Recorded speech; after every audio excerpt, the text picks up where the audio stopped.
Billy, and he's been out of the scrimmages, so he had a little nick and injury, and so it was nice to get him back. But yeah, he came back, and he didn't play in the first two scrimmages. Fortunately for us, our quarterback played. Unfortunately for Fenwick, Corey didn't get an opportunity to play. So anyway, it was Billy was good, and Jake. I mean, they made a game plan to take Cam out of the game, and they had so they were double covering him throughout the game, and he had a couple of good catches, but it's a trade-off. Right. They took him out, but we got Jake, and Jake is, he's one of the better receivers in I think he's one of the better receivers in the state. Yeah, he's a heady kid. I mean, he obviously he's in single coverage. Winner. He knows where to go, and Billy knows where to find him. You watch a kid like Jake, and I see him on the basketball court, and he'll hit the 2 foul shots with 3 seconds left to take the lead.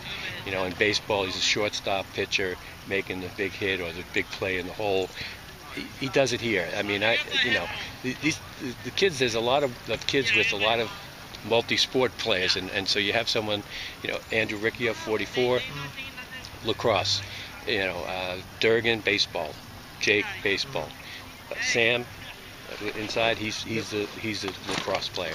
Riccio, Coffey's a baseball player. So Billy's a basketball, tennis player. Yep. So anyway, it was a good win, and it's nice to with all the publicity. I was saying that you guys have given us, which we absolutely love. We're not complaining about it. Nope.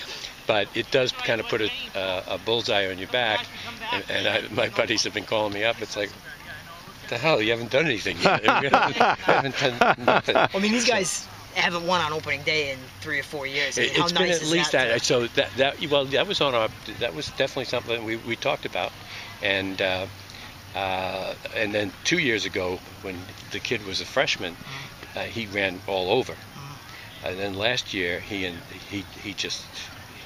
ran over us. I mean, the kid is such a good kid and a great leader. So I mean, it was.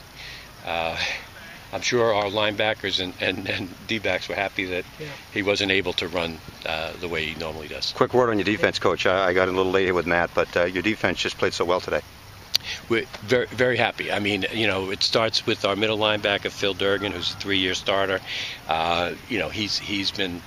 I was saying to Matt, he's in the weight room. He's a throwback. He's the guy that does everything that you ask him to do. He's a leader. He's the guy cleaning up the locker room after practice. But he's a hard-nosed kid, and he came. But they all did. Riccio, Daniel Tobin, and Sam Weber were 2 guys that played JV last year, and they were playing number 4 and number 38. Our secondary, Ian made some nice plays, number 13, and he's a sophomore. And then we were able to keep Cam out a little bit. So he's returned from an injury too. So so it was nice that he didn't play as much, but they did take him. Their game plan to take him out, and it was hard to get the ball to him.